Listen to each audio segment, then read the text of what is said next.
हमने पिछले सांख्य योग के 40वें श्लोक तक किया है। तो आज हम 41 to 51 करेंगे इकट्ठे। अभी हमारा सबसे फेमस जो गीता का श्लोक है वो इन्हीं श्लोकों में आने वाला है। कौन सा है गीता का सबसे फेमस श्लोक? हाँ, बिल्कुल। जो हमारा है ना, कर्मण्येवाधिकारस्ते मा फलेषु कदाचन, वो है सांख्य योग का, मतलब सेकंड चैप्टर का 47वां श्लोक। तो आज हमारे 41 to 51 में वही श्लोक आने वाला है। और ये शायद रियलाइज किया हो कि हम लोग ने पहले इस बार क्या बात कर रहे थे, हम स्वधर्म की बात कर रहे थे, है ना। स्वधर्म के बाद हमने लास्ट टाइम जो बात करनी शुरू की, निष्काम कर्म योग। ठीक है। तो अभी निष्काम कर्म के आगे इवेंचुअली किसमें आ जाता है? इसी में। निष्काम कर्म क्या है? यही तो है कि कर्म करना हमारे हाथ में है लेकिन फल नहीं है। तो उसके बारे में हम बात करें। और एक चीज जो मैं हमेशा वैसे बताती रहती हूँ बार बार, पर आज की जो डिस्कशन है, ताकि आप लोगों को और अच्छे से समझ में आए, एक चीज मैं शेयर करना चाहती हूँ कि जो हमारा नॉर्मल, शायद मैंने फर्स्ट सेशन में ये चीज कवर की थी। सपोज ये एक ह्यूमन का मैंने बात का वो लिया, ठीक है। तो जब हम जन्म लेते हैं और हमारी जो ये आती है, मतलब एक तरह से हम बोलेंगे आत्मा, जो हम इस्तेमाल करते हैं शब्द का, ये हमारी मेडुला होती है। यहाँ से प्रवेश होता है ये मेडुला, ये जो हमारा हिस्सा होता है, ठीक है ना। ये ऊपर है और ये नीचे है। और जब मेडुला में आती है तो एक जनरल जो टेंडेंसी होती है उस कॉन्शियसनेस की जाने की, वो कहाँ होती है? नीचे। It flows like this. That is very easy. देखा है ना, हर चीज नीचे को जाती है। पानी नीचे को बहता है, हर चीज नीचे को। और हम जो गीता में पढ़ रहे हैं उसको समझने के लिए कॉन्शियसनेस यहाँ होनी चाहिए। यहाँ, जब यहाँ पे जो ये है हमारा नॉलेज का सेंटर। अब मैं ये नहीं बोल रही हूँ कि यहाँ पर बिल्कुल भी नहीं होती है, सब जगह होती है, थोड़ी सी इधर भी होती है, लेकिन हर चीज की mainly tendency is to come down. अब इसको हम एक और एग्जांपल से ले सकते हैं। सपोज यहाँ पे एक रिजर्वॉयर है,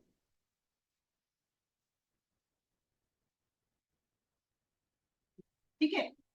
और आपने इसके नीचे यहाँ पे एक खोदा हुआ है पूरा, नदी निकाली, लेकिन यहाँ पे बहुत छोटा सा किया। अगर आपने इसको खोल दिया तो पानी कहाँ जाएगा? नीचे जाएगा, है ना। तो इसका मतलब है कि अगर हम चाहते हैं कि पानी ऊपर जाए तो हमें इसको बड़ा करना पड़ेगा, करेक्ट। इसको हम ऐसा मत ले ऊपर नीचे, इसको आप फ्लैट समझ के चलो। अभी यहाँ पे ऊपर नीचे लग रहा है लेकिन फ्लैट है, समझ गए ना। अगर यहाँ पे रिजर्वॉयर है और यहाँ पे पूरा एक खुदा हुआ है तो पानी वहां जाएगा, करेक्ट। अगर हम चाहते हैं पानी इधर जाए तो हमें यहाँ पर भी खोदना पड़ेगा। तो इसका, अब हमारा जो नेचुरल है वो क्या होता है, वो नीचे की तरफ तो अपने आप खुल जाता है, लेकिन यहाँ पे हमें एफर्ट करना पड़ता है। ये हमें आज का चैप्टर समझने के लिए और आज के 10 श्लोक समझने के लिए इस चीज को समझना बहुत जरूरी है। क्योंकि आज जो कृष्ण हमें गीता में बताने जा रहे हैं वो हमने, क्योंकि हमारा नीचे ही जाता है, हमको वो ही समझ में आता है। तो हमें क्या लगेगा, ये कैसे हो सकता है, दिस इज नॉट पॉसिबल। इसलिए जरूरी। अब एक और आप लोगों को चीज बताती हूँ। आप लोगों ने इसके बारे में सुना है, the mystery of the fifth chair? ये कहानी सुनी है, mystery of the fifth chair? किसी ने सुना है? तो एक बार क्या होता है, एक गांव में, और जो टीचर होता है जो मैथ्स का, वो भी ज्यादा पढ़ा लिखा नहीं होता, वो भी सेकंड क्लास ही पास होता है। ओके।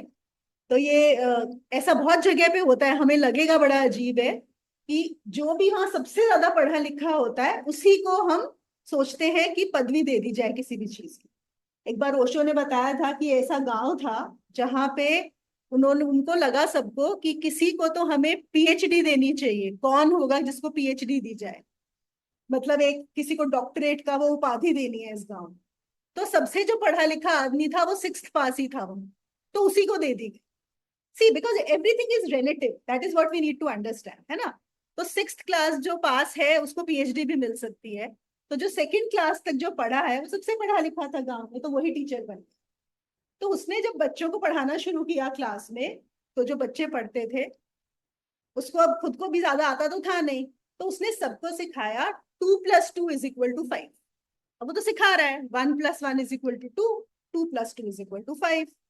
तो सब बच्चों ने सीख लिया 2+2=5। अब क्या हुआ, एक बार गांव में कुछ प्रोग्राम था, तो वहां पे चेयर्स लगानी थी सबको, कि चेयर्स लेके आनी है। तो अब ये था कि कितनी चेयर्स, जितने लोग हैं तो चेयर्स लगाई जाए, है ना। तो अब जैसे एक एक बच्चे की ड्यूटी लगी कि तुम 5-5 चेयर्स लगाओ, ठीक है। तो अब बच्चों ने दिमाग लगाया, क्या दिमाग लगाया, 2+2=5। तो वो कितनी चेयर्स उठा के लाए, एवरीबडी गॉट 4 चेयर्स, ठीक है। अब जब देखा कि इतने लोग थे और ये कहाँ है, तो हर बच्चे की 5th चेयर वॉज मिसिंग, है कि नहीं, 5th चेयर मिस हो गई ना। तो अभी सब चेयर्स कम पड़ गई। सब चेयर्स कम पड़ गई तो क्या हुआ, सबसे पूछा गया कि भैया तुमने कितनी कुर्सियां लगाई थी। सबने बोला कि हमने तो 5 लगाई थी, लेकिन जब हिसाब लगाया तो 4 ही लगी हैं। तो अब सब लोग कंफ्यूज है वहां पे कि 5वीं कुर्सी कहाँ गई। ओके, उस गांव में आज तक ये प्रॉब्लम सॉल्व नहीं हुई है कि सब बच्चों ने 5 ही तो लगाई थी, तो 5वीं कुर्सी गई कहाँ। अब हमें ये बहुत फनी लगेगा, है ना, सोच के कि ये बच्चे कैसे हैं, लेकिन हम लोग भी ऐसे ही हैं। हम लोगों को भी बहुत सारी चीजें देखो, हमारे इससे हमें क्या पता लगता है, हमारे जीवन में दुख क्यों है, परेशानी क्यों है, वही हमारी 5वीं चेयर मिसिंग है। क्योंकि हमारे जो कुछ फंडामेंटल्स हैं वो इतने बुरी तरह से डिस्टर्ब्ड हैं, फंडामेंटल्स ही खराब हैं। अब फंडामेंटल्स खराब होंगे तो आगे 2+2=5 ही होता चला जाए।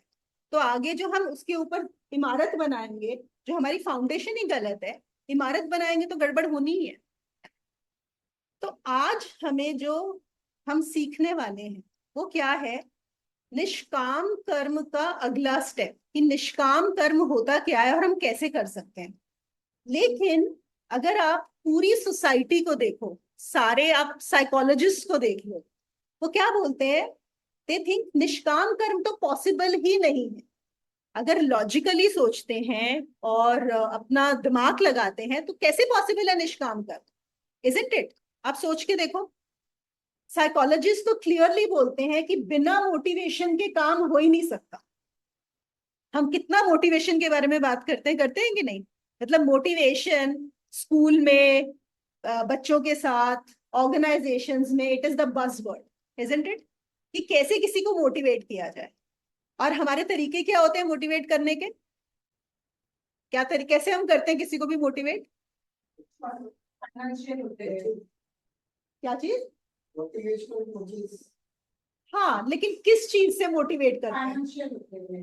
फाइनेंशियल मतलब उनको कुछ कैरेट दिखाते हैं, है ना कुछ। और जैसे हमने पिछली बार क्या किया था, कि हमने क्या जाना था, किसी को पावर चाहिए, जो क्षत्रिय है वो किस चीज से मोटिवेट होगा, पावर से, है ना। किसी को हम दिखाते हैं तुम ये करोगे तो तुम्हें बहुत पैसा मिलेगा, है ना, या किसी को कुछ और मिलेगा, जो भी, मतलब कुछ दिखाना पड़ता है आपको सामने, तुमको ये मिलेगा इसलिए तुम काम करो, है ना। मतलब अगर आप वेस्टर्न साइकोलॉजी में देखोगे तो वो बोलते हैं कि बिना मोटिवेशन के, बिना आगे तुम्हारे कुछ हुए कोई क्यों करेगा, why would anybody want to do. तो ये कहाँ आ गए हम, वो जो नीचे जा रही है। तो हम इसके ऊपर उठ ही नहीं पाते, हम सोच ही नहीं सकते कि ऐसा भी पॉसिबल है कि हम बिना किसी मोटिवेशन के कुछ काम करें। और कृष्ण हमें वही बताना चाह रहे हैं, निष्काम कर्म।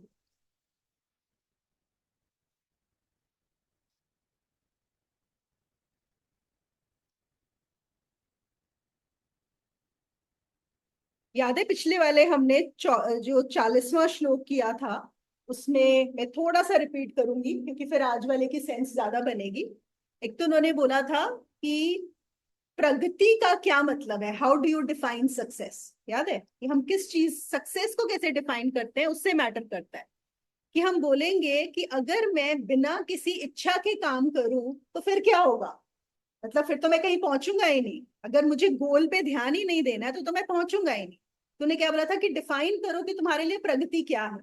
तुम्हारे लिए प्रगति है ज्यादा पैसा मिलना, इज्जत मिलना, समाज में कुछ बड़ा घर, बड़ी गाड़ी। अगर ये तुम्हारे लिए प्रगति है तो फिर हाँ, maybe what you are saying is right.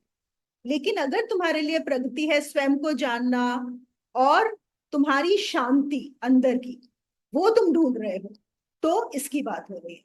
और हमने ये भी देखा था कि अगर हम ये वाला चुनते हैं, अगर हम सांसारिक प्रगति को चुनते हैं, एक दिन परेशान होना ही होना है। लेकिन अगर हम निष्काम कर्म को चुनते हैं, अगर हम बिना किसी गोल के उस चीज को चुनते हैं जो मेरे लिए क्या है, प्रगति का मतलब मेरे अंदर की शांति, मन की शांति या मन के पार जाना, तो जो सांसारिक चीजें हैं वो भी अपने आप मिल जाती। कैसे मिल जाती हैं? जब आपका मन शांत रहता है, जब आप कुछ इच्छा ही नहीं करते, तो जो भी आप कर्म करोगे उसमें आप अपना पूरा डाल पाते हो। You are able to give your 100% to what you are doing, and that is the secret to success. हमें यही तो सिखाया जाता है ना, कि give your 100% to whatever you are doing, but what we are told is to get something. यहाँ पे वो कह रहे हैं नहीं, कुछ पाने के लिए नहीं, पहले ही अपना 100% डालो विदाउट एनी एक्सपेक्टेशन। और एक और चीज उन्होंने क्या बोली थी, कि निष्काम कर्म में कभी आपको अनसक्सेसफुल हो ही नहीं सकते आप। याद है, ये भी बताया था। कैसे नहीं हो सकते अनसक्सेसफुल, कैसे हार नहीं सकते? आपको मन की शांति मिलेगी। हारना, यहाँ हारना मॉनिटरी है, इस मामले से नहीं है, because we are not living from that angle, so we are living from tranquility और हाँ, मन की शांति, आनंद सेटिस्फैक्शन, आनंद। तो आनंद को आप जो काम करोगे विदाउट एक्सपेक्टेशन करोगे तो 100% मिलेगा ही मिलेगा। भले ही संसारिक रूप से आपको पैसा नहीं मिले, नाम ना मिले, मगर आनंद तो जरूर मिलेगा। और बिल्कुल बिल्कुल बिल्कुल आपसे, हाँ। तो अगर मुझे जीतना ही नहीं है, अगर मैंने गोल ही नहीं है, अगर मेरा कोई गोल पोस्ट ही नहीं है, जैसे बोला सक्सेस डिफाइन ही नहीं किया है, तो आप हारोगे कैसे? हार ही नहीं सकते ना, इट इज इम्पॉसिबल। हारते हम कब हैं? जब मुझे कुछ चाहिए, मुझे ये पेंसिल चाहिए और मुझे ये पेंसिल नहीं मिली, तो मेरी हार है। लेकिन अगर मुझे ये पेंसिल चाहिए ही नहीं थी, तो कौन सी हार है? कोई हार नहीं है। तो क्योंकि सवाल था कि निष्काम कर्म से क्या हमारी प्रगति रुक जाती है, तो नहीं, रुकती नहीं है। ठीक है ना? अच्छा, अब हम 41 to 51 में अलग अलग पढ़ूंगी नहीं, हम आगे इसी को ही कंटिन्यू करेंगे, निष्काम कर्म। ठीक है? तो इसमें एक और जो कृष्ण ने बताया है अर्जुन को, वो ये कहते हैं कि सिर्फ निष्काम कर्म में ही तुम्हारी निश्चय पूर्वक बुद्धि हो सकती है। निश्चय पूर्वक बुद्धि। अब निश्चय पूर्वक बुद्धि का क्या मतलब है? कि जहां पर तुम्हारा जो मन है वो बिखरा हुआ नहीं है, इट इज नॉट कॉन्फ्लिक्टेड। अब हम यहाँ पे एक और चीज से इसको समझ सकते हैं। जब हम बात करते हैं राम और रावण की भी, राम और रावण में क्या फर्क है? या हम रावण के जब 10 सर बोलते हैं, तो 10 सर का क्या मतलब है? देखो, पहले तो 10 का मतलब 10 नहीं होता, 10 का मतलब होता है मल्टीपल। वो 2 भी हो सकते हैं, वो 200 भी हो सकते हैं, और 500 भी हो सकते हैं, और इनफाइनाइट भी हो सकते हैं। तो रावण का मतलब है जो बिखरा हुआ है, जो कॉन्फ्लिक्टेड है, जिसका माइंड बहुत चीजों में जा रहा है। और हम सब अगर देखें तो हम सब रावण हैं, है ना? क्योंकि हमारे मन तो बिखरे हुए हैं। हमें कितने कॉन्फ्लिक्ट्स होते हैं, हमें लगता है, कभी लगता है ये करूं कि वो करूं, ऐसा करूं या वैसा करूं। अच्छा, हम डिसाइड भी अगर कर लेते हैं कि मैं ये करता हूं, तो भी हमारा मन फिर से कुछ बोलता है कि नहीं नहीं, ये अभी नहीं करना है, इसको नहीं करने से कभी और करेंगे, हम उसको पोस्टपोन भी करते हैं। बहुत सारी चीजें होती है, हमारा मन बहुत ज्यादा डिस्टर्ब होता है। तो जो कॉन्फ्लिक्टेड माइंड है, वो अब यहाँ पे कृष्ण उसके बारे में बता रहे हैं। वो कह रहे हैं तुम्हारा जो कॉन्फ्लिक्टेड माइंड है वो कैसे जा सकता है। कॉन्फ्लिक्टेड माइंड का उल्टा क्या होगा? निश्चय। इन्होंने जो इस्तेमाल किया है, निश्चयात्मक बुद्धि। तो निश्चयात्मक बुद्धि तभी हो सकती है अगर तुम निष्काम कर्म में हो, अगर तुम कुछ एक्सपेक्ट नहीं करो। क्योंकि जब तक तुम कुछ भी एक्सपेक्ट करोगे, तुमने कॉन्फ्लिक्ट होना ही है, तुम्हारा डिस्टर्ब होना ही होना है वहां। देखो, एक बड़ा सिंपल सा एग्जांपल ले। जैसे हम लोग बोलते हैं कि समाज में ना भ्रष्टाचार बहुत बढ़ गया है, असत्य बढ़ गया है, लोग बड़े ग्रीडी हो गए हैं, पावर हंग्री हैं, जो भी हम चीजें बोलते हैं कि नहीं, सभी लोग बोलते हैं। पॉलिटिशियंस ऐसे हैं, हम कैसे इस समाज को सुधारें। तो जब हम ये बात करते हैं कि हम समाज सुधारना चाहते हैं कि ये सब चीजें चली जाएं, लेकिन अगर हम ध्यान से देखें, जब हम अपने घर में देखते हैं, अपने स्वयं को देखते हैं, या हम अपने बच्चों को जो शिक्षा देते हैं, हम शिक्षा तो सही देते हैं, लेकिन कहीं ना कहीं हमें भी पता होता है कि अगर हमने इनको बिल्कुल सत्यवादी बना दिया, हमने इनको बिल्कुल वैसा बना दिया, तो ये समाज में जी नहीं पाएंगे। होता है कि नहीं? ये चीज हमारे दिमाग में रहती है। हमें लगता है कि अरे वो बेचारा एडजस्ट कैसे करेगा, क्योंकि ये समाज तो इसको खा जाएगा। तो हम बात कर रहे हैं बाहर सही करने की, लेकिन जानते हुए कि हम उसे नहीं बदल सकते, हम खुद भी थोड़ा बहुत करते हैं, अरे हम ऐसा नहीं करेंगे तो हम ही मरेंगे, फंसेंगे। होता है ना ये चीज? तो यहीं से कॉन्फ्लिक्ट शुरू हो जाता है। देखो, एक तरह हमारा मन बोलता है, हमारी बुद्धि बोलती है कि हमें सब कुछ ठीक करना है, और दूसरी तरफ हम खुद को भी वो पूरी तरह से ठीक नहीं कर पाते, जो भी हम रीजन दे, जो भी एक्सक्यूज। पर ये होता है। अब कृष्ण से बात करोगे तो कृष्ण बोलेंगे कि अगर समाज करप्ट है, अगर समाज झूठा है, और तुमको वहां पे एडजस्ट करने में तुम वहां पे पिटोगे, मरोगे, नहीं कर पाओगे, be ready for it, don't worry. वो कहते हैं कि अगर तुम्हें अपना स्वधर्म फॉलो करना है, अगर तुम्हें निष्काम कर्म करना है, तो तुम इसकी चिंता मत करो। तुम तो अगर तुमको सड़क पे भीख भी मांगनी पड़े तो भी उसके लिए रेडी रहो। इट डजंट मीन कि आपको सड़क पे भीख ही मांगनी पड़ेगी, इसको लिटरली मत ले लेना। पर कहने का मतलब ये है कि जो इंसान उस चीज के लिए तैयार है, वो ये नहीं बोल रहा कि मैं अपना ये जो कार्य करूंगा, मुझे कुछ अच्छा तो मिलना ही चाहिए, मेरे साथ अच्छा होना ही चाहिए, वो नहीं, उसको छोड़ोगे तभी तुम्हारी निश्चयात्मक बुद्धि हो सकती है। Only then you can have that संकल्प, you can have that firmness of the mind. उसके बिना नहीं हो सकता, इट इज इम्पॉसिबल। तो और एक और चीज, वो ये नहीं बोल रहे कि तुम निश्चय कर लोगे तो तुम्हारा निष्काम कर्म हो जाएगा। नहीं, कई बार हम निश्चय भी कर लेते हैं ना, हम डिसाइड कर लेते हैं अपने हिसाब से। डिसाइड करके करोगे वो नहीं, ये डिसाइड वाला निश्चय नहीं है। इसका मतलब है कि जब तुम कोई फल नहीं चाह रहे, जब तुम आगे कुछ, तुम्हारा कोई गोल नहीं है, तुम्हारा सक्सेस तुम नहीं चाहते हो, तो तुम जो भी करोगे तुम्हारी वो निश्चयात्मक बुद्धि हो। इसका डिफरेंस समझ में आ रहा है दोनों चीजों में? एक हम बोलते हैं कि हाँ, मैंने ये दो चीजें हैं, मैंने निश्चय कर लिया कि मैं ए और बी में से ए को चूज कर, ये निश्चयात्मक बुद्धि वो वाली नहीं है। वो भी हमारा निश्चय होता है, वो एक अलग चीज है। यहाँ पे वो कह रहे हैं निश्चयात्मक मतलब complete surrender, complete acceptance of what is, that is what is. हाँ, it is not, it is does not happen through decision. अब फिर से देखो, मैं ये बोल रही हूं, लेकिन हमारे लिए जब तक हम उस चीज को समझते नहीं है, तो हमारे लिए तो डिसीजन ही काम करेगा, है ना? क्यों? हमने अभी तक ऊपर वाला रिजर्वॉयर का जो दूसरा वाला पार्ट है ना, वो खोदा नहीं है, तो हमारे लिए वो सहज नहीं है अभी। ये चीज हमारे लिए सिंपल नहीं है कि हम बिना निश्चय किए जो भी करें वो निश्चयात्मक बुद्धि में चला जाए। तो हमारे लिए अभी निश्चय ही शायद काम करेगा, लेकिन कृष्ण का मैसेज है कि तुम वहां पहुंच जाओ, फिर तुम जो भी करोगे वो निश्चयात्मक बुद्धि से ही होगा, वो कॉन्फ्लिक्ट नहीं होगा।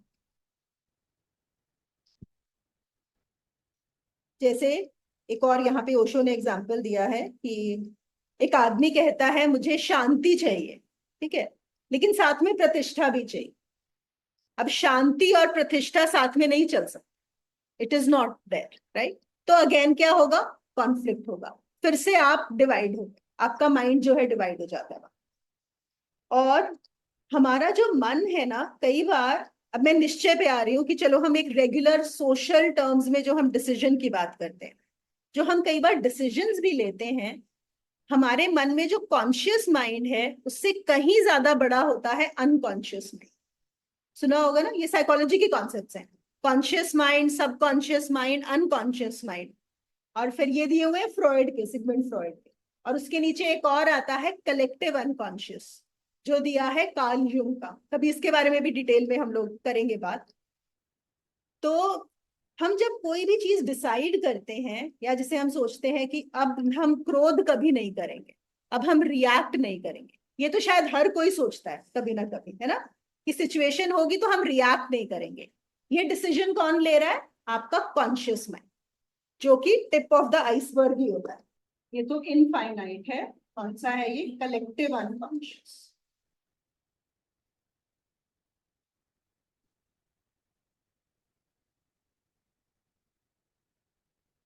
हमारा है अनकॉन्शियस।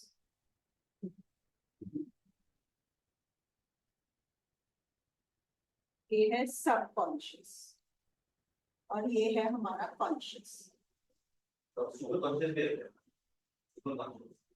सुपर कॉन्शियस उसके ऊपर, बिल्कुल। तो अभी हम जो बात कर रहे हैं साइकोलॉजी के उससे, ये चार।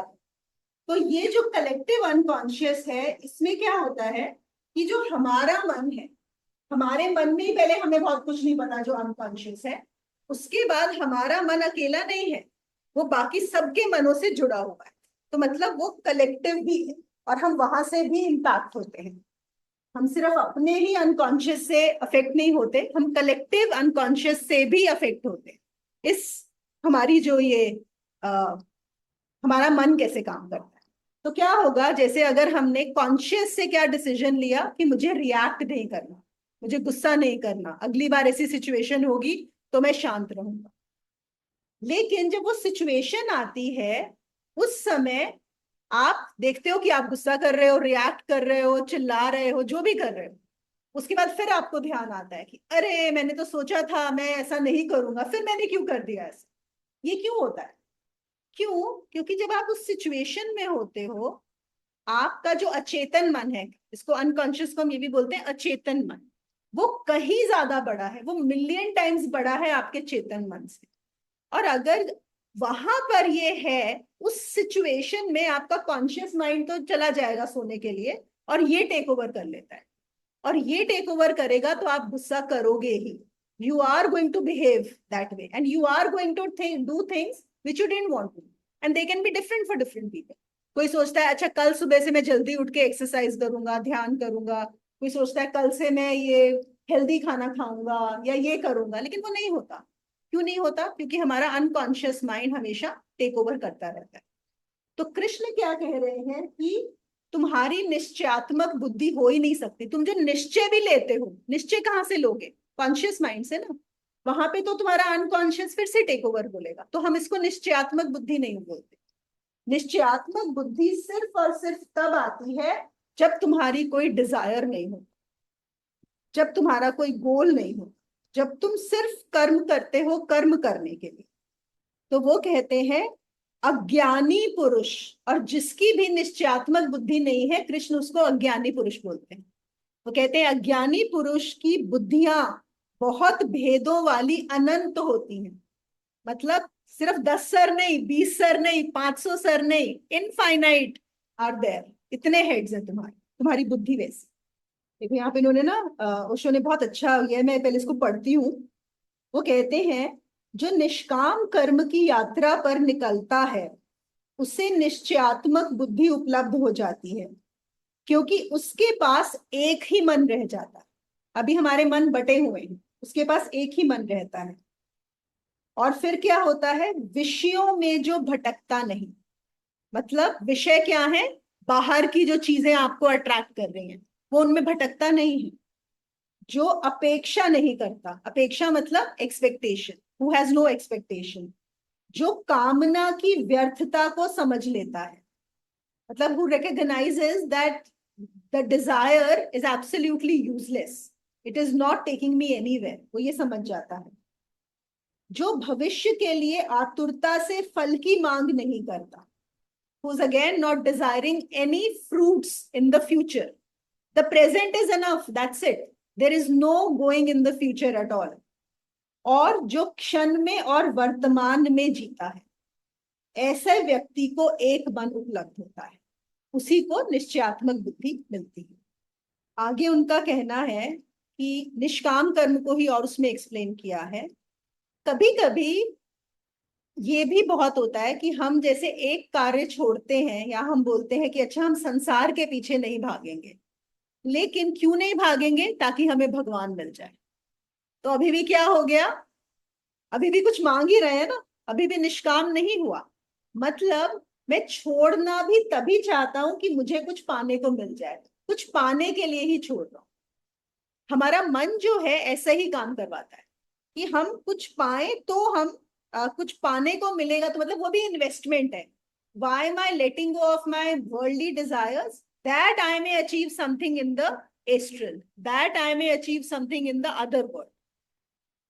तो इन्होंने एक और बहुत ही यहाँ पे कर्म योग की डेफिनेशन दी है, यहाँ पे लिखी है।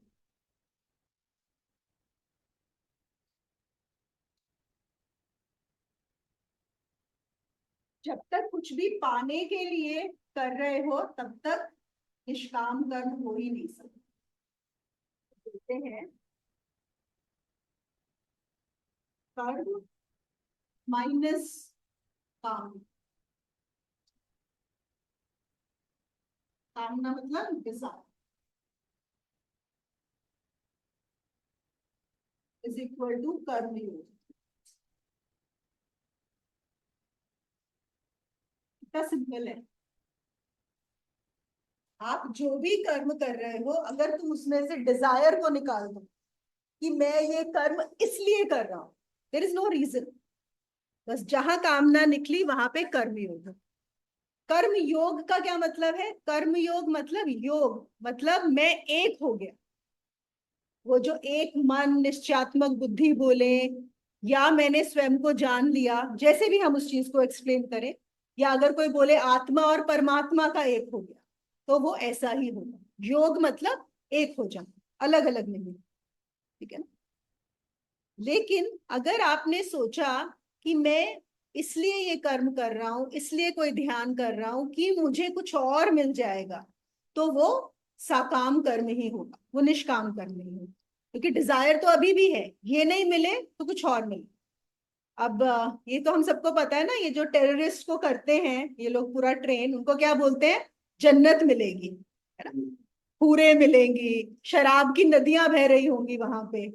तो अगर तुम एक लड़की को इसलिए छोड़ रहे हो यहाँ पे कि वहां 1000 मिलेंगी, तो ये तो इन्वेस्टमेंट ही है और कुछ नहीं है। तिरुपति में लोग जाते हैं और इतना इतना पैसे, सबको पता है ना, सबसे ज्यादा चढ़ावा तिरुपति में चढ़ता है। किस लिए? क्योंकि लोगों की मान्यता है कि हम जितना चढ़ाएंगे हमें 10 गुना 100 गुना मिलेगा। ये इन्वेस्टमेंट है। ये कुछ आप ना आप धार्मिक हो, ना आप कोई यहाँ पे कोई भी कुछ अच्छा काम कर रहे हो, कुछ नहीं है, आप इन्वेस्ट कर रहे हो। उससे ज्यादा अच्छा तो बैंक में डाल दो, है ना, बैंक में ढूंढो कि कौन सी अच्छी स्कीम है, ऐसा करने की बजाय। पर लोग सच में ऐसा सोच लेते हैं कि उन्होंने तिरुपति में चढ़ा दिया तो उन्होंने बहुत धार्मिक काम कर दिया, बस उनके लिए धर्म वहीं पे पूरा हो जाता है कि यही धर्म है। तो हमारे ये जो श्लोक हैं, ये कोई भी साइकोलॉजिस्ट कभी भी एक्सेप्ट नहीं करता। मतलब ऐसे कुछ है एग्जाम्पल्स जहां पे गीता के ये श्लोक जैसे साइकोलॉजिस्ट ने पढ़े, उनको समझ ही नहीं आया, उन्होंने बोला ऐसे कैसे हो सकता है, how can anybody work without motivation. जब तक आपको कुछ चाहिए नहीं, आप कर्म कर ही कैसे सकते हो? हर कर्म के पीछे, और हमारा क्या हुआ है, क्योंकि ये धारणा रही है सोसाइटी की हमेशा, हमने भी उसको पूरा अडॉप्ट कर लिया है, हम भी उसके अंदर पूरे रम गए हैं। हमारी कंडीशनिंग ऐसी ही हो गई, इजंट इट? हम भी यही सोचते हैं, हम भी सबको ऐसे ही मोटिवेट करते हैं, ये करो तो ये मिलेगा, बेनिफिट्स, है कि नहीं? Everybody wants to know benefits. और बाकियों को तो छोड़ो, मैं तो खुद कॉर्पोरेट में सिखाती हूँ कि जाके बेनिफिट्स जब तक तुम दूसरे को नहीं बताओगे, तो हमारे जो असेसमेंट्स होते हैं उसमें जैसे आपको किसी डिफिकल्ट स्टेक होल्डर को इन्फ्लुएंस करना होता है, तो मेरा ऑलमोस्ट सब लोगों को मैं एंड में यही बताती हूँ कि आपने उसको यही नहीं बताया कि उसको फायदा क्या होगा। जब तक आप उसको फायदा नहीं बताओगे, बेनिफिट्स नहीं बताओगे, what's in it for me हम बोलते हैं, विफिम, WIFM, कि जब तक तुम विफिम नहीं दोगे दूसरा बंदा क्यों तुम्हारे लिए काम करे। तो हमारी ये सेटिंग ही हो गई है, मतलब हमारा पूरा सोसाइटी इसी के अराउंड है, यही। हाँ हाँ, ये दूंगा वो दूंगा, करेक्ट करेक्ट, स्टडी करो ये करो। बिल्कुल बिल्कुल, हर चीज को हमने उसी से बांध, इसीलिए ये मुश्किल हो रही है, इसीलिए ये कृष्ण का निष्काम कर्म का कॉन्सेप्ट समझना हमारे लिए बहुत मुश्किल हो गया। एक आप लोग को याद होगा, गुरुजी ये स्टोरी बहुत सुनाते थे, तो यहीं पे ओशो ने इसमें दी हुई है। जो तानसेन है, आपको पता है तानसेन अकबर के दरबार में गाते थे, और इतना सुंदर, मतलब he suppose to be the highest in terms of singing. कोई बहुत अच्छा होता है तो हम उसको बोलते हैं तो तानसेन की औलाद है, मतलब एक कई बार किसी की खींचने के लिए भी बोलते हैं। तो कहते हैं एक बार अकबर को ऐसे ही ध्यान आया और उसने तानसेन को पूछा कि तुम इतना अच्छा गाते हो, तुम्हारे गुरु भी तो रहे होंगे, तुमने किसी से सीखा होगा, तो तुम्हारे गुरु तो और भी अच्छा गाते होंगे, तो मैं तुम्हारे गुरु के बारे का सुनना चाहूंगा, कभी पॉसिबल हो, तुमने किससे सीखा था? तो तानसेन ने बोला कि हाँ, मेरे गुरु हरिदास थे उनके, मैंने उनसे सीखा है, और अगर आप उनको सुनेंगे तो मतलब मुझे तो आप छोड़ ही देंगे, वो इतना अच्छा गाते हैं। उसने बोला कुछ भी करो, अरेंज करो, आपके गुरु को बुलाओ, मैं उनको सुनना चाहता हूँ। तो तानसेन ने बोला लेकिन वो पॉसिबल नहीं है। बोला क्यों पॉसिबल नहीं है? कहता वो ऐसे आएंगे नहीं गाने उसके लिए, और ये भी नहीं पता कि वो कब गाते हैं। कहते उनको सिर्फ जब मौज होती है, मौज में होते हैं तब गाते हैं, किसी के कहने पर नहीं गाते। तो अकबर ने बोला लेकिन अब तो मुझे हो गया, मुझे तो सुनना ही है, क्या करें? तो उसने कहा फिर हम एक काम कर सकते हैं, वो यमुना किनारे एक झोपड़ी में रहते हैं, और मैंने सुना है कि कभी कभी किसी किसी रात को उठ के गाते हैं, तो हमें जाके उनकी झोपड़ी के बाहर बैठना होगा चुपचाप, अगर उन्होंने गा दिया तो सुनने को मिल जाएगा, नहीं तो नहीं। तो अकबर ने बोला मंजूर है। और अब ये लोग क्या करें, रोज रात को सब दरबार सब काम खत्म होने के बाद 11 बजे जाके उसकी झोपड़ी के बाहर बैठ जाते थे, तानसेन और अकबर। कई दिन कई रातें बीत गई, लेकिन ये अकबर की भी कहने की बात है कि वो भी जाता रहा। फिर एक रात 3 बजे हरिदास जी उठे और उन्होंने गाना शुरू किया, और कहते हैं कि ऐसा गाया कि अकबर की आंखों से आंसू ही नहीं रुके। वो पूरी रात वो रोता रहा जितनी देर वो गाते रहे। और फिर जब वापस आए तब भी अकबर से कुछ बोला ही नहीं गया, मतलब उसके बिल्कुल मुंह में शब्द ही समाप्त हो गए। फिर 1-2 दिन बीते, जब वापस अकबर नॉर्मल हुआ, तो उसने तानसेन को बोला कि तुम क्या कचरा गाते हो, मतलब तुम तुम उनके जैसे क्यों नहीं गाते हो, मतलब ये क्या था? तो तानसेन ने क्या बोला, उसने बोला देखिए, मैं गाता हूं कि मुझे कुछ मिले, मैं आपके लिए गाता हूं, और मैं गाता इसलिए हूं क्योंकि गाना मेरे लिए साधन है, साध्य नहीं है। डिफरेंस पता है ना, साधन। आप जो मुझे पैसा देते हैं, रुपया देते हैं, जो शोहरत मिलती है, मैं उसके लिए गाता हूँ। और कहते जो मेरे गुरु गाते हैं उनको कुछ मिल गया है, वो इसलिए गाते हैं। तो कितना फर्क है, डिफरेंस। इसे तो मैं तो उनके जैसा कभी गा ही नहीं सकती, मैं कुछ पाने के लिए गाता हूं, उन्होंने कुछ पा लिया है इसलिए गाते हैं। तो कृष्ण जो बात कर रहे हैं वो इसकी बात कर रहे हैं, निष्काम कर्म की, इसलिए करना कि then it is an overflowing, then you are not demanding. और देखो वो क्या बोल रहे हैं, झोपड़ी में यमुना किनारे अकेले रहते हैं, मतलब उसी से समझ जाना चाहिए, है ना? और अगर अकबर क्या नहीं कर देगा उनके लिए, करेगा कि नहीं? और एक और भी उन्होंने बोला मैं आपके लिए गाता हूँ, बादशाह के लिए, वो किसी और बादशाह के लिए गाते हैं, है ना? तो बहुत फर्क है। ये तो एक एरिया का बादशाह है, वो उस परमात्मा के लिए गा रहे हैं, तो नहीं हो सकता। लेकिन क्यों हम ये गीता भी क्यों पढ़ रहे हैं, ये गीता का पर्पस, या जो हम यहाँ पे कृष्ण हमें, जो कृष्ण अर्जुन को बता रहे हैं और हमें बताया जा रहा है कि उस वहां पे पहुंचो, इसकी चिंता मत करो तुम, हल्के और इन चक्रों में मत पड़ो कि हमें क्या मिलेगा, वहां से गाओ, वो निष्काम कर। हुआ ही नहीं जब तक हम वहां पहुंचेंगे नहीं। हाँ, और क्यों नहीं, बिल्कुल वहां पे पहुंचना। अब इसका कर्म करना ही, सोचना ही बंद करो। तो वो उस स्टेज पे पहुंच गए तो सब जो होना वो ऑटोमेटिक डिस्टर्ब होगा। बिल्कुल, अब ये जो है ना, ये वही है कि what comes first, the egg और द चिकन, राइट? कि निष्काम कर्म करेंगे तो वहां पहुंचेंगे, या वहां पहुंचेंगे तो करेंगे, तो बस वो दोनों साथ साथ ही होते हैं, साथ साथ ही होते हैं। तो हम क्या कर सकते हैं? अब हमारे लिए सवाल आता है कि हमने तो, हमारी तो पूरी मोटिवेशन ही ये है, हमारी तो पूरी कंडीशनिंग ही ये है कि हमें जब तक कुछ मिलेगा नहीं तब तक हम नहीं कर रहे हैं, तो हम क्या करें? तो इसके लिए जो बताया जाता है यही, कि कभी तो दिन में इनको एटलीस्ट मेंटली, हम तो अभी इसी से, हम तो नीचे से ही काम करेंगे ना, हमारी पूरी तो ऊर्जा नीचे ही जा रही है, अभी तो हम अपनी कंडीशनिंग से ही काम करेंगे। तो कम से कम वो कहते हैं दिन में एक कोई कार्य तो, मतलब कभी तो ऐसा रखो कि नहीं मुझे नहीं, बस मुझे करना है, कुछ मिले ना मिले, कुछ भी ना मिले, और चाहे उल्टा ही मिले, चाहे मुझे इसके लिए अपयश ही मिले, बस ये कार्य करना है, मतलब I accept and I am just doing it for the sake of doing. That is one way to begin this journey. साधना क्या है? साधना भी वही है। हम क्या योग करते हैं तो मुझे फ्लो जो हम पीछे ला रहे हैं वो फ्लो उल्टा हो जाएगा। उल्टा हो जाएगा, बिल्कुल बिल्कुल, एब्सोल्युटली। तो क्रिया योग में हम क्या कर रहे हैं, और क्रिया योग के लिए ही मैं ये बताती हूँ कि प्रोसेस क्या है। वो जो हमारी नीचे आ रही है, जो सारी की सारी ऊर्जा, वो ऊपर जाने लगती है। जब वो ऊर्जा ऊपर आने लगती है, हमारे इस एरिया में जाती है। अभी हम क्या कर रहे हैं, जैसे हमने ओम का उच्चारण किया, उसमें भी तो हम ऊपर लेके जा रहे हैं, है ना। फिर हमने थर्ड आई पे ध्यान देके जो किया, ऊपर लेके आ रहे हैं। हम जितना जितना उसको ऊपर लेके आएंगे, हमारे लिए वो जर्नी उतनी आसान हो जाएगी, उतना हम निष्काम कर्म में जाएंगे अपने तो आप। होना चाहिए। वो होना चाहिए, बिल्कुल। ओशो कहते हैं यहाँ पे कि सारा जगत ओवरफ्लोइंग है आदमी को छोड़कर।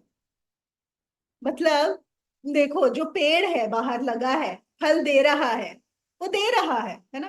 कोई चिड़िया गा रही है, वो गा रही है। कोई कुत्ता भौंक रहा है, बस वो कर रहा है। बस एक इंसान है जो कुछ भी करता है तो उसको कुछ रिजल्ट चाहिए होता है। Motivated acts, we are all busy in the motivated acts and the whole, ये इसका, इस चैप्टर का जो मेन है वो क्या है, अनमोटिवेटेड एक्ट। वही एक्ट जो अपने आप में पूरा इतना कंप्लीट हो जाए कि बस आपकी फ्यूचर ना रहे, ये क्षण ही पूरा हो जाए, यही मूवमेंट पूरा हो जाए। कहते हैं जैसे कुछ लोग मंदिर में भजन गाते हैं, भजन भी गाते हैं तो एक इच्छा है कि हाँ हम शायद भगवान को खुश कर रहे हैं भजन गाते हुए, भगवान ही खुश हो जाए, भगवान ही मिल जाए, नहीं, फिर गड़बड़ हुई। कृष्ण कह रहे हैं कि पाने के लिए करना ही अधर्म है।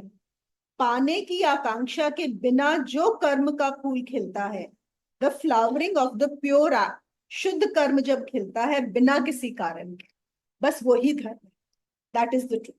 ओशो कहते हैं अगर तुम दिन में एक भी अनमोटिवेटेड एक्ट करना शुरू कर दो, even one, without any motivation, तो भी जो है तुम ये गीता समझने के लायक हो जाओगे। और यहाँ पे क्या है, सबसे पहले बहुत जरूरी जो होता है, अब आई एम टेलिंग, जो हमारे हाथ में है, वो है पहले खुद का अवलोकन करना, मतलब रिफ्लेक्ट करना, कॉन्टेम्पलेट करना। जैसे इन्होंने एक बहुत अच्छा यहाँ पे एग्जाम्पल दिया कि कई बार हमें लगता है कि हम कुछ नहीं चाहते, लेकिन हमें फिर भी बहुत ध्यान से देखना होगा कि उस ना चाहने में भी हम चाहते हैं। जैसे सपोज आप एक रास्ते में जा रहे हो, ठीक है। सपोज कोई आदमी है, उसका कुछ सामान गिर गया, आप जा रहे हो, आपने देखा गिर गया, वो आगे आगे चला जा रहा है। अब इमीडिएट क्या होगा आपका रिफ्लेक्स एक्शन, आप उस चीज को उठाओगे, उसको आवाज दोगे और बोलोगे लो, ठीक है। अब सोचो, आपने उसको बुलाया, भागे, आपको शायद राइट जाना था, आप फिर भी उसके पीछे पीछे भागे, देने के लिए दिया, उसने हाथ से लिया और वो आगे चला गया। अब क्या होगा, दिमाग में आएगा ना, थैंक यू ही नहीं बोला। देखो अभी तो हमने किया नहीं है, सिर्फ सोचा है, लेकिन हम सबके दिमाग में आ गया है ना कि थैंक यू तो बोलता, मतलब। अब देखो, हाँ अनमोटिवेटेड है, ऐसा नहीं था कि आपने मोटिवेशन से उसको उठाया था। आपको पता था क्या कि कोई अपना सामान गिरा देगा, आप उसको उठाओगे, दोगे, और आप शायद बिना किसी मोटिवेशन के कर रहे हो, ऐसा नहीं है। आपने देखा और आप दूसरे के लिए कर रहे हो, कुछ यहाँ पे एक्सपेक्टेशन नहीं, लेकिन फिर भी दिमाग में आ गया कि उसने थैंक यू भी नहीं बोला। अगर अगर वो थैंक यू बोल देता, आपके लिए बात खत्म हो जाती, करेक्ट। लेकिन अगर उसने थैंक यू नहीं बोला और आपके दिमाग में ये बात आ गई, वो भी मोटिवेटेड एक्ट हो गया। तो वो करने के इतना बाद सूक्ष्म expect है, किया। करने के बाद एक्सपेक्ट किया कि देखो इसने थैंक यू भी नहीं बोला। मे बी आप 2 मिनट बाद में भूल भी जाओगे, विच इज ओके, लेकिन आया दिमाग में, है ना, फ्रैक्शन ऑफ अ सेकेंड या जो भी आपके दिमाग में आया। तो वो कह रहे हैं कि ये कहाँ से आता है, ये जो मोटिवेशंस है, व्यक्त भी तभी है ना, ये एक्सप्रेस दिमाग में क्यों आया, कि कहीं वो था। समझ रहे हो इस बात को, unconsciously there is an expectation. तो हम देखो, जो हमारी एक्चुअली अनमोटिवेटेड एक्ट की बात हो रही है वो हमारे हाथ में नहीं है ऑनेस्टली। हम सिर्फ वो जब ग्रेस से वो जो मोमेंट आएगा, जब निष्काम कर्म होने लगेगा तो होगा। लेकिन हम क्या कर सकते हैं, अभी हम सिर्फ अपने आप को देख सकते हैं, चेक कर सकते हैं। ये भी एक तरह की साधना है। जरूर क्रिया योग की साधना क्यों कर रहे हैं कि वो हमारी जो कॉन्शियसनेस है वो ऊपर जाने लगे, ताकि हमें और आराम से समझ में आने लगे। ऐसे ही अगर हम अपनी चीजों पे रिफ्लेक्ट करते रहेंगे, देखते रहेंगे कि मैं क्यों कर रहा हूँ, एटलीस्ट मुझे पता तो होना चाहिए। आई शुड नो कि I am still wanting something over here. हमें तो ये भी नहीं पता होता, नहीं। और बहुत सारे लोग तो हम अपने आसपास ऐसे देखते हैं जिनको बिल्कुल ही कुछ आइडिया नहीं होता कि वो क्या बोलते हैं, क्या करते हैं, कैसे करते हैं, and they have no knowledge about.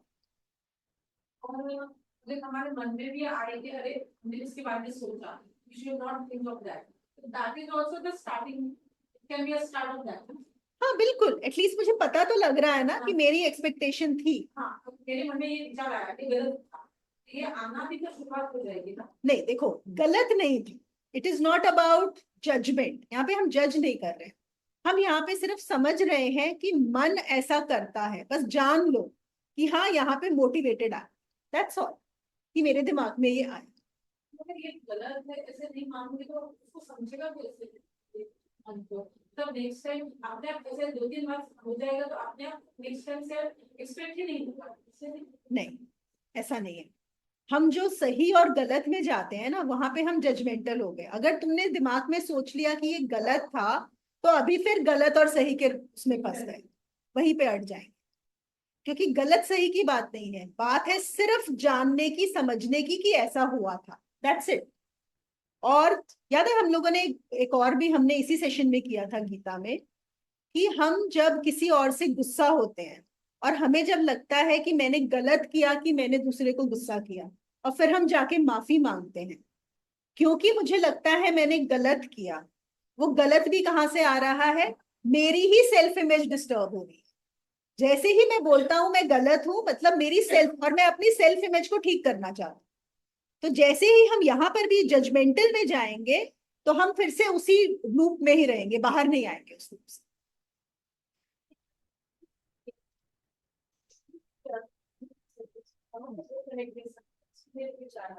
हाँ सोच उधर जा रही है, हाँ ऐसे गुस्सा कर रहे हैं, लेकिन एक अवेयरनेस है कि ये गुस्सा हो रहा है। हाँ बिल्कुल, ये exactly. Maybe we can connect, अरे ये जो हो रहा है मतलब मेरी सोच किधर जा रही है। हाँ, बस जानना उस चीज को। जानना।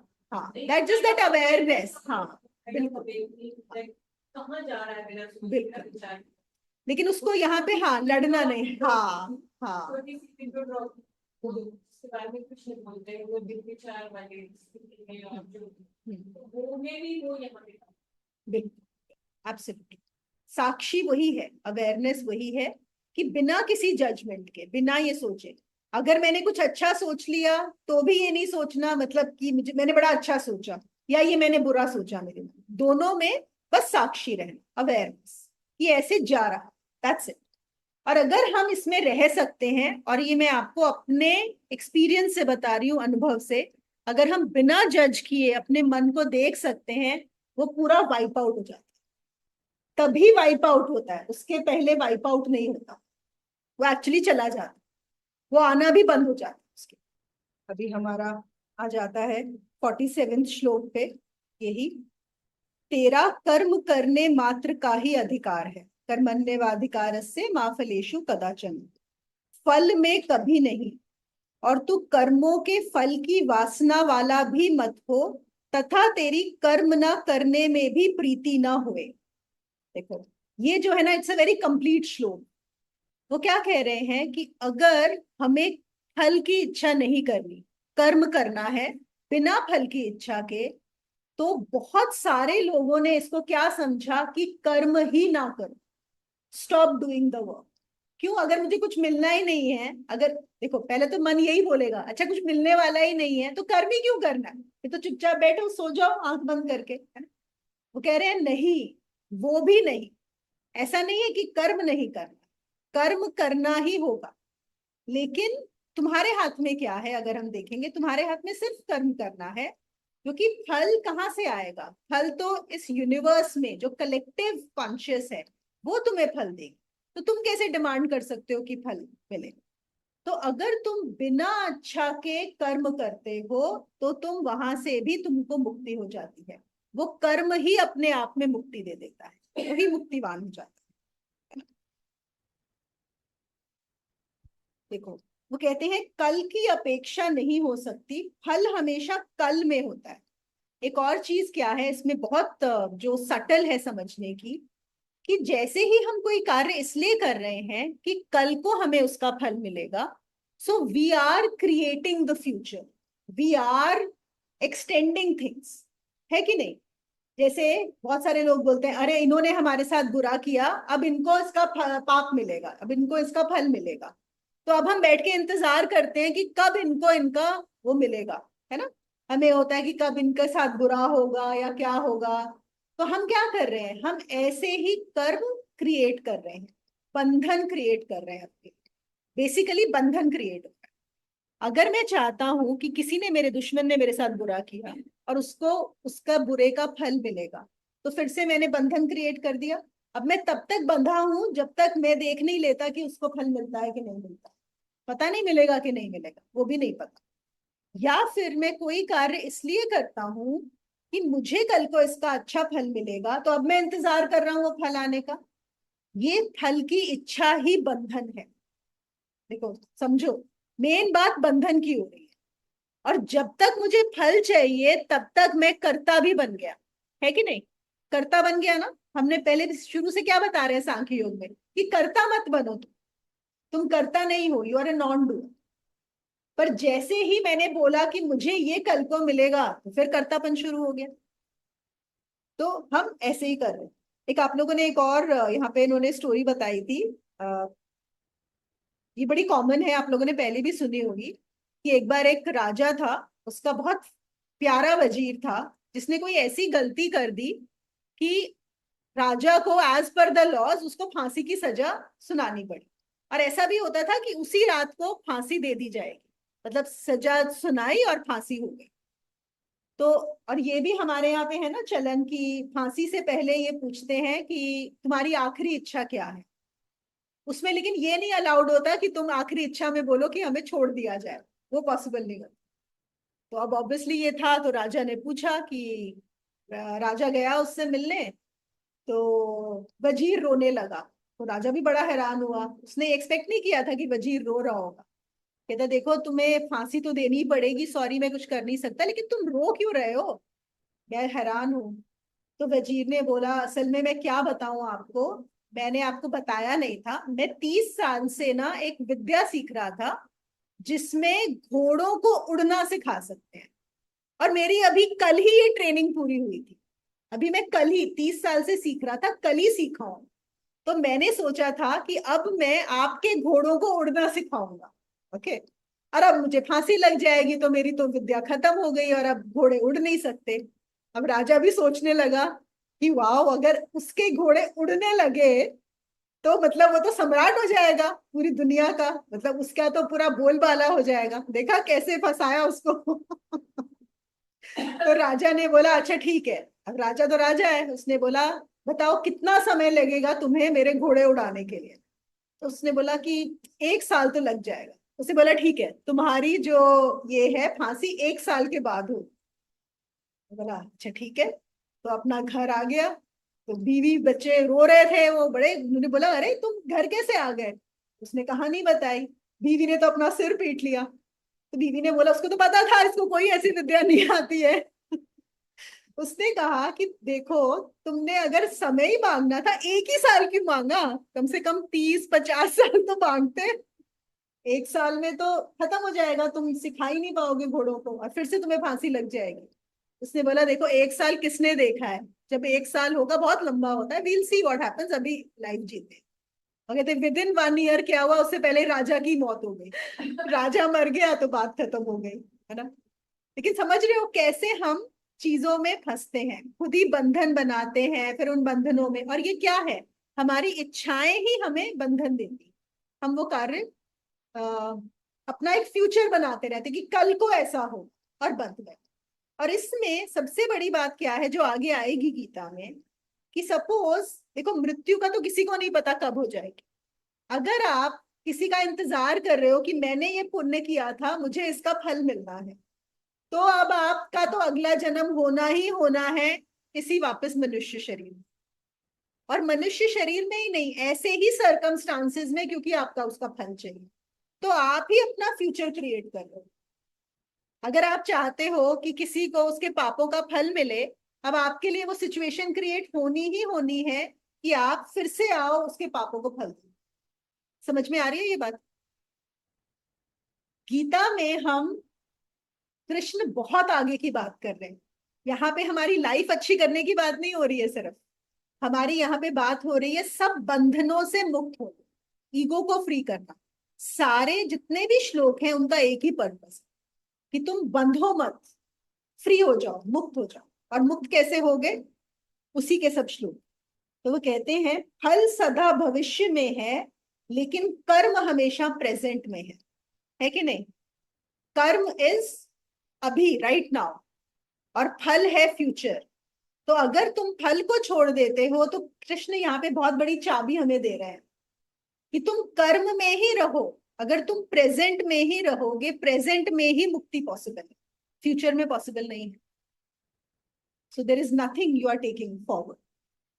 48 श्लोक में कृष्ण बोलते हैं, हे धनंजय, आसक्ति को त्याग कर सिद्धि और असिद्धि में समान बुद्धि वाला होकर योग में स्थित हुआ कर्मों को कर। यह समत्व भाग ही योग नाम से कहा जाता है। समत्व मतलब जहां सिद्धि और असिद्धि में समान बुद्धि, सक्सेस और फेलियर, जॉय और सॉरो, एवरीथिंग इज सेम। और 49 श्लोक में उन्होंने क्या बोला है, फल की वासना वाले अत्यंत दीन है। Those who desire the fruits, they are actually very, they are in a beggar state. ये देखा है, जब भी हमें कोई इच्छा आ जाती है कि ये मेरी इच्छा पूरी हो जाए, वहीं पे हमारी हालत दीनहीन हो जाती है, वहीं पे हम गरीब हो जाते हैं। इच्छा नहीं है तो तुम सम्राट हो, जैसे ही कुछ चाहिए वहीं पे हम दीनहीन हो। तो यहाँ पे समझना क्या होगा, हम सबको अपने लिए कैसे ये काम करता है कि ये इच्छा कहाँ से आती है, और क्या जो मैंने अभी तक बहुत इच्छाएं की हूं, है ना, हमारी अभी तक जिंदगी में, और पूरी भी हो गई होंगी, ऐसा तो नहीं है कि हमारी इच्छाएं पूरी नहीं हुई, पर क्या उसके बाद हम सेटिस्फाई हो गए? Were we done after whatever desires we had, they were satisfied? नहीं, नहीं होता। तो ये क्या है, ये पूरा इच्छा का जो एक चल रहा है धंधा, आई वुड से, ये है क्या, कहाँ से आ रही है, क्या हो रहा है, और मैं क्यों इससे बंध रहा हूं? इच्छा तो आएगी। देखो ये शरीर है, ये शरीर भी हमने इसीलिए लिया है क्योंकि इच्छा है। अगर इच्छा ना होती तो हमने जन्म ही ना लिया होता। अगर कोई बोले कि मेरी कोई इच्छा नहीं रही, कोई भी, तो वो झूठ होगा। कैसे? अगर आप शरीर में हो तो अभी भी इच्छा है, तभी आप, ये शरीर चल रहा है। जिस दिन आपकी इच्छाएं समाप्त होगी ये शरीर रुक ही नहीं सकता। तो इच्छा को समझने के लिए जैसे अगर कोई स्टेट में आ जाए कि एक्सपेक्टेशन ही ना लगे, मगर पहले वाले मतलब जब तक आप वो स्टेट पे नहीं आते, पहले वाले को एक्सपेक्टेशन है ना, तो उसके लिए वापस आप तो ये लोगे ना। हो सकता है। देखो जो हमारा अनकॉन्शियस माइंड है, जो अचेतन वाला जो है, वहां पे तो इच्छाएं हैं पता नहीं पहले पहले की। अब आपने उनपे स्टॉप स्टॉप क्या लगा दिया, अपने आप ही लगता, अब आपकी इच्छा नहीं रही। लेकिन जो पहले की है वो हाँ आएंगी। और वो कैसे जाती है, देखो ये अच्छा तुमने क्वेश्चन पूछा। अगर हम सोचे सपोज मेरी पिछले जन्मों की 1 करोड़ डिजायर्स, मैं एक ऐसी फिगर ले रही हूँ, अब 1 करोड़ डिजायर्स अगर पूरी करनी होंगी तो आप सोच सकते हो कितना समय लगेगा, पता नहीं कितने जन्म और लेने पड़ेंगे, करेक्ट? और अगर 1 करोड़ डिजायर करते हुए आप चलो 10 जन्म ले रहे हो, तो 10 जन्म में तो और इच्छाएं आ जाएंगी, है ना? क्या ये साइकिल कभी एंड होगा? नहीं होगा। तो इसका जो तरीका बताया है वो कैसे होता है कि जब आप समझ लेते हो कि इच्छा में जब आप अटकते नहीं, तो अब क्या होगा, आपकी जो पुरानी इच्छाएं भी हैं जब वो आएंगी और आप उनको साक्षी भाव से देख पाओगे, बिना उनसे अफेक्ट हुए।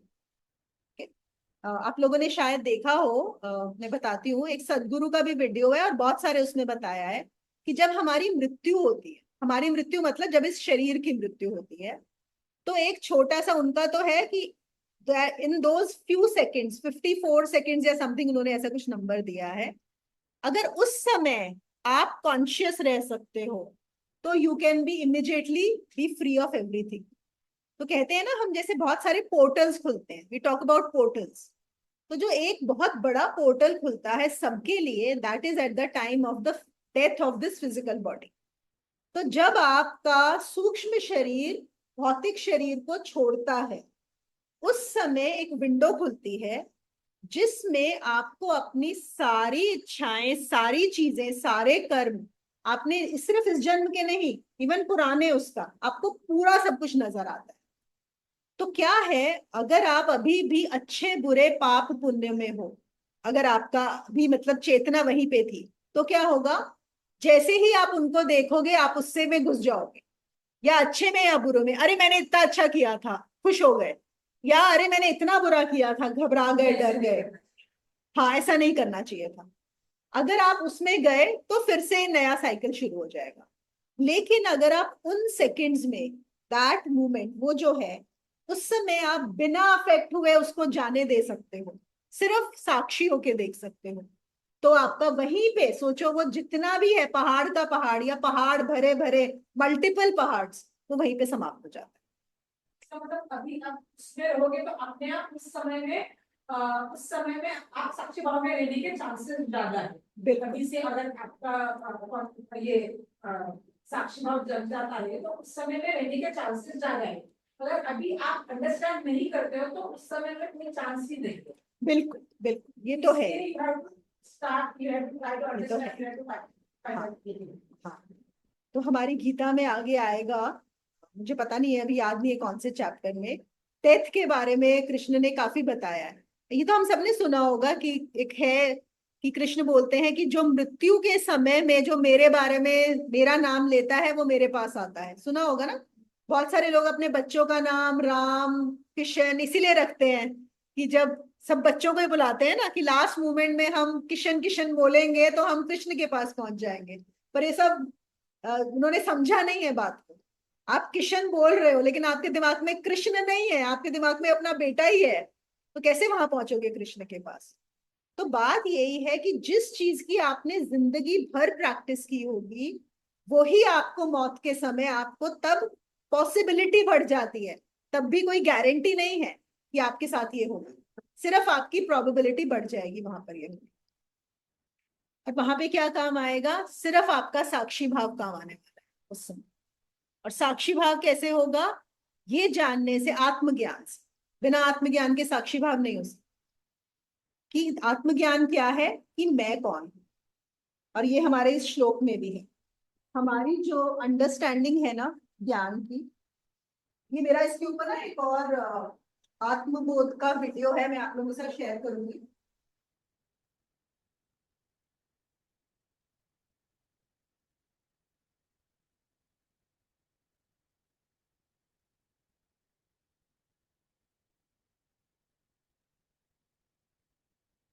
ये आपने सुना है, ज्ञाता ज्ञान और ज्ञेय। ज्ञाता इज सब्जेक्ट,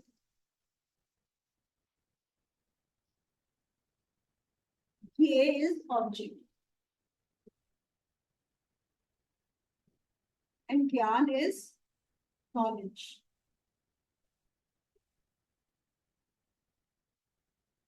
ठीक है। हमारी जो पूरी फोकस है हमारी सोसाइटी की या हमारी नॉलेज की, वो क्या है, हम किस चीज की नॉलेज जानना चाहते हैं, ऑब्जेक्ट। हमारी पूरी साइंस अब क्या है, मतलब ये घर कमरा कैसे बनेगा, इंजीनियरिंग, ये एक नॉलेज है, किसकी नॉलेज है, ऑब्जेक्ट। हमारी ये शरीर, अगर इसके अंदर कुछ गड़बड़ हो गई, जो भी कोई डॉक्टर है जो मेडिकल की पढ़ाई करता है, तो क्या कर रहा है, ऑब्जेक्ट की पढ़ाई हो, इस शरीर की पढ़ाई हो। स्टार्स की पढ़ाई हो रही है, इस बायोलॉजी प्लांट्स की पढ़ाई हो रही है। The whole science is all about the object, इसको हम साइंस बोलते हैं। आपको पता है साइंस को साइंस का मतलब क्या होता है वैसे? हिंदी में हम विज्ञान बोलते हैं, ऐसे साइंस का मतलब होता है नॉलेज। नॉलेज जिसको प्रूव किया जा सकता है ना, वॉट एवर कैन बी, हाँ, रिपीटेबल, वैलिड है, रिलायबल है, वो नॉलेज होता है। तो अगर वेस्टर्न उससे देखें, साइंस का मतलब है नॉलेज, लेकिन हम उसको विज्ञान बोलते हैं, है ना। हमारा जो हिंदी का शब्द है वो है विज्ञान, आप लोगों ने सही बोला। क्योंकि क्यों बोलते हैं हम इसको विज्ञान?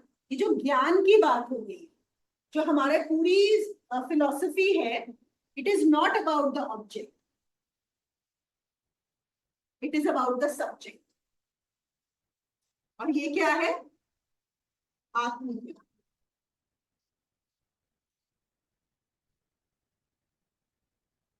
तो जो मैंने बोला था कि जो नीचे जा रहा है, जो हमारी कंडीशनिंग है, जो हम समझ रहे हैं, वो क्या है? साइंस को जानना, नोइंग द ऑब्जेक्ट, ये के ऊपर है। और हमारे जितने भी हमारे ऋषि मुनि रहे हैं, या इवन हमारे जो गीता में कृष्ण बता रहे हैं, उनका फोकस ये पे नहीं है, ऑब्जेक्ट पे नहीं है। वो क्या बोलते हैं कि तुम कैसे उसके बारे में, मतलब तुम कितनी भी नॉलेज ले लो, तुम कितना भी विज्ञान पढ़ लो, क्या कभी कोई सब कुछ जान सकता है? Is it possible? नहीं जान सकता, है ना। कितना भी कोई एडवांस्ड हो, कितना भी इंटेलिजेंट हो, नहीं जान सकता। लेकिन क्या पॉसिबल है जानना? खुद को, अपना सब्जेक्ट को जानना। अब आप बोलोगे कि इस शरीर के बारे में तो एक डॉक्टर भी जान सकता है, लेकिन वो शरीर के बारे में डॉक्टर कैसे जान रहा है? बाहर से, है ना। अगर उस डॉक्टर इस शरीर को पूरा पढ़ लेगा, ये मांसपेशियां कैसी हैं, ये कैसे हैं, लेकिन क्या वो मुझे जान पाएगा? सिर्फ डॉक्टर मेरी पढ़ाई करके, या साइकोलॉजिस्ट, या सब लोग मिलके भी क्या मुझे जान सकते हैं? नहीं। सब्जेक्ट सिर्फ खुद को स्वयं से ही जान सकता है ना। दैट इज द रियल ज्ञान, वही ज्ञान है और वही आत्मज्ञान है। तो हम जो बात कर रहे थे कि कहाँ पे आप पूरी तरह से बंधन मुक्त होते हो, सारे बंधनों से। मुक्ति का क्या मतलब है कि अब मेरी मर्जी से होगा, अगर मुझे कुछ करना है, मेरे ऊपर कोई कंडीशन नहीं है, मेरे ऊपर कोई पावर नहीं है कि जो मुझसे ये चीजें कराए। वो सिर्फ और सिर्फ आत्मज्ञान में पॉसिबल, आत्मज्ञान के बिना हो ही नहीं सकता। और हमारे यहाँ आत्मज्ञान ही सबसे असली ज्ञान है।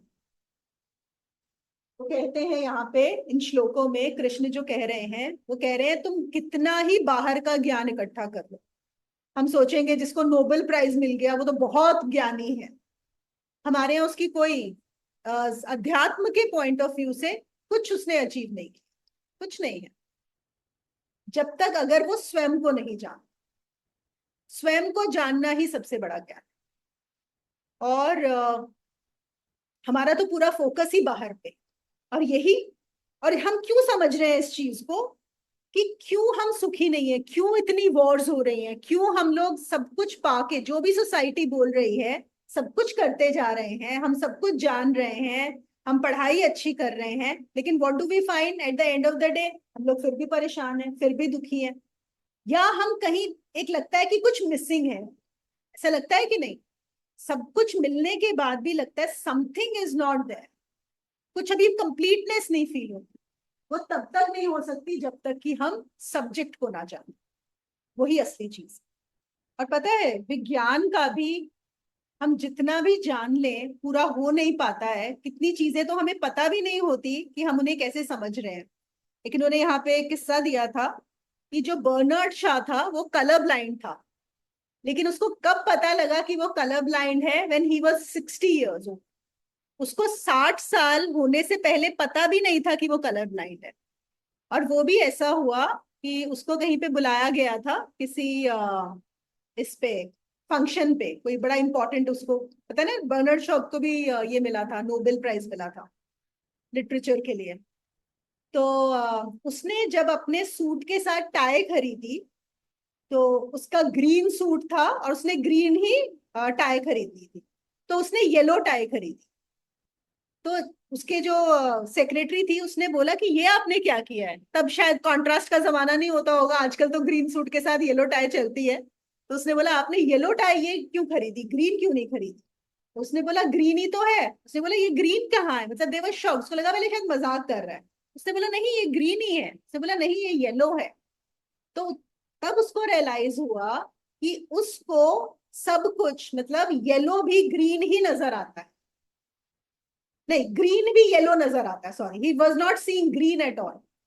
वो येलो को ही ग्रीन समझता था, उसको ग्रीन दिखता ही नहीं था। तो तब उन लोगों को रियलाइज। तो साइंस चीजें क्या जान सकती है, मतलब हमें भी नहीं पता हम किन चीजों को सोच रहे होंगे कि क्या है, और हमारी फिर से हमारी फाउंडेशनल अंडरस्टैंडिंग ही गलत होगी। जैसे मैंने बोला ना कि वो 2+2 5 जो है, आपकी फाउंडेशनल, और आपको पता भी नहीं है, आप उसके ऊपर चले जा रहे हो, उसके ऊपर अपनी जिंदगी चलाए जा रहे हैं। कुछ ना इसमें यहाँ पे ये लोग शब्द का इस्तेमाल करते हैं जो बड़े अच्छे रहते हैं। और दीदी, हाँ इसका मतलब है आप एक्चुअली अपने आप को ही पूरी तरह से जान सकते हो। ऑब्जेक्ट्स को मतलब बाहर की चीजों को पूरी तरह से कभी जान ही नहीं सकते, एक ही चांस है कि आप अपने आप को पूरी तरह से जान सकते हो, क्योंकि बाहर वैसे है कि you can not even imagine. तो मगर फिर भी बाहर की चीजों पे ध्यान देकर अपने आप पे मतलब जो पॉसिबल है उसी पे ध्यान नहीं देगा, और जो इम्पॉसिबल है उसी पे टोटली फोकस कर देगा। बिल्कुल बिल्कुल। इवेंचुअल क्या होता है, क्योंकि बाहर का कभी जाना जा सकता ही नहीं, इट इज इम्पॉसिबल। हम सबने सुना है ना सफल, सफल क्या होता है, सक्सेसफुल, करेक्ट। तो ये जो निष्काम कर्म का कृष्ण ने हमें बताया है, उसमें एक शब्द आता है कि सफल तो कोई भी हो सकता है ना, सकाम कर्म वाला भी सफल होता है और गलत कर्म वाला भी सफल होता है। सपोज एक चोर है, चोरी करने गया और चोरी हो गई, तो सब सफल हुआ ना, हुआ ना। एक टेररिस्ट ने एक बॉम्ब ब्लास्ट करना था, कर दिया, सफल हुआ। सफल तो हर कोई हो जाता है, सिर्फ निष्काम कर्म वाला है जो, उसका शब्द है सुफल।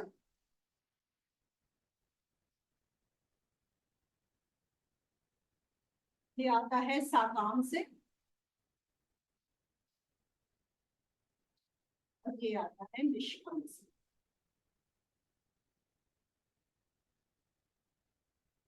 तो कृष्ण जो अर्जुन को बता रहे हैं वो सुफल का बता रहे हैं, सफल नहीं होना है, सुफल होना है। सुफल का मतलब क्या है, जो अनमोटिवेटेड एक्ट है, उससे जो कर्म होगा उसमें अंदर बाहर हर तरह से, मतलब वो पूरी तरह से पूर्ण और अच्छा है, अगर हम इस अच्छे वर्ड का इस्तेमाल करें उसके लिए, कि वो ही है जो सही कर्म है, that is the righteous action. तो इसका जो है शब्द है सुफल, नॉट सफल। मैं ना यहाँ पे ये वाली भी रखूंगी, मैं 2-3 चीजें इससे भी शेयर करना चाहती थी। मैं इसमें ज्यादा जाती नहीं हूँ क्योंकि ये काफी कॉम्प्लिकेटेड है, बट इस चैप्टर का इसमें कुछ इंटरेस्टिंग चीजें हैं। देखो इसमें एक चीज आती है कि whoever watches this world like a clear curtain, only that person can do selfless actions. Okay okay? इसका क्या मतलब है, जैसे सपोज ये पीछे बोर्ड पड़ा हुआ है, व्हाइट बोर्ड। अब व्हाइट बोर्ड पे हम देख रहे हैं, हमारा ध्यान किस पे जाता है, जो लिखा हुआ है ना। लेकिन जो लिखे हुए के पीछे है, जैसे हम कोई पेंटिंग देखते हैं, तो पेंटिंग में क्या है, पूरा पेंटिंग हमें नजर आ रही है, कहीं पे फूल है, कहीं पे कांटे हैं, कहीं पे पेड़ है, पशु पक्षी हैं, जो भी है उस पेंटिंग में। लेकिन क्या हमें कभी कैनवस नजर आता है, हम कभी कैनवस पे ध्यान देते हैं, नहीं देते ना कभी भी कैनवस पे ध्यान। हमारा फोकस पेंटिंग पे ही होता है। अभी अभी सामने लैपटॉप रखा है या हम ना फोन देखते हैं, हमारा ध्यान कभी उसके स्क्रीन पे जाता है, उस पे जो पिक्चर क्रिएट हो रही होती है उस पे ध्यान जाता है, नॉट ऑन द स्क्रीन। तो वो यहाँ पे कह रहे हैं कि the person who is able to see the screen, उसका नेचुरली ध्यान उस पे जा रहा है जो पीछे है, जो इस संसार को पर्दे की समान देख लेगा, जो इस कैनवस में कैनवस को देखेगा, पेंटिंग को नहीं, वो ही निष्काम कर्म को उपलब्ध हो सकता, देन इट इज पॉसिबल। अब इसका बहुत डीप में एक सिग्निफिकेंस है कि जब आपने कैनवस को देख लिया, ठीक है ना, अगर आपका focus is on the canvas and not on the painting, तो क्या होगा, आपको पता है कि जो सड़ा हुआ फूल है पेंटिंग में वो भी कैनवस के ऊपर है, जो खिला हुआ फूल है वो भी कैनवस के ऊपर। जो अच्छा हो रहा है वो भी कैनवस पे है, जो खराब हो रहा है वो भी कैनवस पे है। और पेंटिंग कैनवस के बिना नहीं रह सकती, लेकिन कैनवस बिना पेंटिंग के भी हो सकता है, इजंट इट? पेंटिंग के लिए तो कैनवस चाहिए, लेकिन कैनवस को पेंटिंग की जरूरत नहीं है, वो इंडिपेंडेंट भी रह सकता है। और जब आप उस कैनवस को पहचान लेते हो, तो फिर क्या डिजायर होगी? क्या डिजायर होगी कि मैं सड़ा हुआ फूल हूं और मैं खिला हुआ फूल हो जाऊं? क्योंकि दोनों ही तो कैनवस पे हैं। फेलियर भी कैनवस पे है, सक्सेस भी कैनवस पे।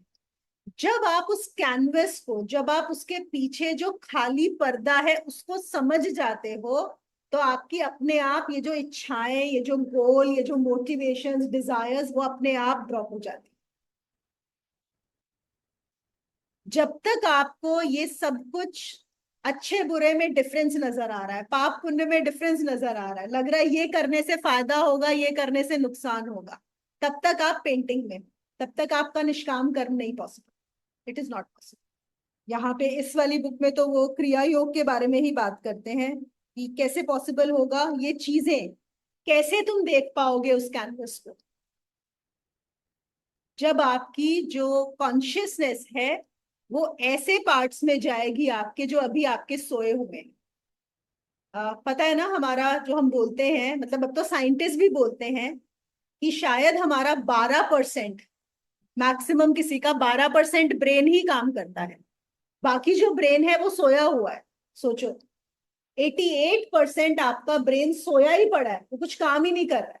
अगर वो काम ही नहीं कर रहा है, अगर हम इतने कम विंडो से समझ रहे हैं चीजों को, तो हम कैसे समझ रहे होंगे उन चीजों को? हमें पता ही नहीं है कि हम कर क्या रहे हैं। तो उनको खोलेंगे, उनको खोलेंगे, तब हमें वो सिर्फ कैनवस पे ध्यान जाएगा, तब हमें पेंटिंग इंटरेस्ट नहीं करेगी, तब हमें कैनवस इंटरेस्ट करेगा। जब वो खुलेंगे, उनके खुले बिना नहीं होगा। उनके खिले बिना हमारे लिए सिर्फ एक सूचना रह गई है, सिर्फ इंफॉर्मेशन, और कुछ नहीं है। ये हमारे लिए नॉलेज नहीं बनी। और उसको खोलने के लिए क्रिया योग is one of the methods. कैसे है वो वन ऑफ द मेथड्स? क्योंकि हम बार बार अपनी चेतना को, सांस को जो ऊपर लेके जाते हैं और तीसरी आंख पे ध्यान रखते हैं, तो ये जो ब्रेन के कुछ सेल्स हैं वो उससे इम्पैक्ट होते हैं, तो वो खुलना शुरू होते हैं। और सिर्फ फिजिकल बॉडी नहीं, आपकी एस्ट्रल बॉडी भी ओपन होना शुरू हो जाती है। और एस्ट्रल बॉडी, सूक्ष्म शरीर जैसे जैसे खुलने लगता है, जब आपको कुछ और नजर आने लगता है, सिर्फ वही नहीं जो सिर्फ ये जो दो आंखें दिख रही हैं, तब आपको लगता है कि अरे हाँ, ये क्या है, मैं कहाँ पे फंसा हुआ। जो आपकी लिमिटेड नेस है उसके आगे ही जाती है। आप लोगों को तो सबको पता है, मैं ये नए जो आए हैं उनके लिए भी बता रही हूँ कि जैसे मैंने लिखा है अपने एक्सपीरियंसेस में, कि जब पहली बार इस शरीर से बाहर निकल के देखा कि अरे ये तो मैं हूं ही, मैं हूं और ये अलग है, मतलब ये मैं हूं ही नहीं, जिसको मैं ये शरीर मान रही हूँ वो तो मैं हूं ही नहीं। वहां से जो एक जर्नी शुरू होती है, मतलब वो जो एक क्लैरिटी आती है।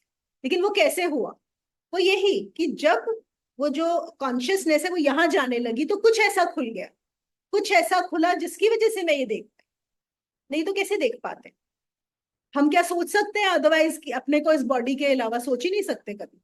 तो जब हम वो अनुभव लेते हैं, जब हम वो चीजें देख पाते हैं, तो क्या होता है, फिर हमारी बुद्धि उससे बढ़ती है, तभी हम उसके आगे जा पाते हैं।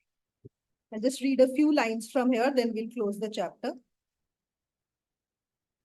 The ordinary man, by identifying himself with the world, divorces his consciousness from the spirit. The remedy for this all too often disastrous disassociation lies in performing one's actions while inwardly united with the joy of the spirit. The devotee who feels no attachment to the results of either meditative or mundane activities remains unconcerned as regards to success or failure. To perform actions thus undisturbed by their results is to maintain the yoga. The little mind of the little man attached to little things cannot identify itself with the universal consciousness. It cannot mirror the immutable divine, whose image is present within him only. क्या कह रहे हैं? कि जब तक हम इसमें ही हैं, लिटिल, क्या बोला उन्होंने, little mind of the little man attach to the little things, उन्होंने इन सब चीजों को लिटिल ही बोला। तो वहां पे वो जो दीनहीन बोल रहे थे कि, और देखो अभी हमें लगेगा कि नहीं, हमारी तो बहुत अच्छी अच्छी आकांक्षाएं हैं, हमारी तो बहुत अच्छी उपेक्षाएं हैं, good desires, this is the way to live, we are doing all the right things, it may feel like that, which is fine, but in comparison to whom? In comparison again to other people who are caught up in that little world only, because we are seeing them, isn't it?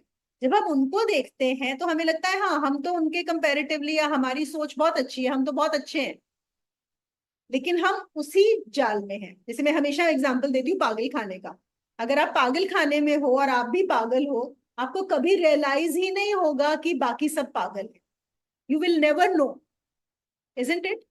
लेकिन वही पागल खाने में अगर आप ठीक हो जाओ, तब आपको रियलाइज होगा कि अरे ये क्या कर रहे हैं, मैं कहाँ पे फंसा हूं, उसके पहले रियलाइज हो ही नहीं सकता। तो पागल खाने का क्या मतलब है, पागल का क्या मतलब है कि उनकी जो स्थिति है, मनोस्थिति, वो नॉर्मल भी नहीं है, रेगुलर भी नहीं है, उससे भी कहीं ज्यादा डिस्टर्ब। हम भी सब डिस्टर्ब है, हमारे भी मन डिस्टर्ब है कि नहीं? हम कौन से परफेक्ट है?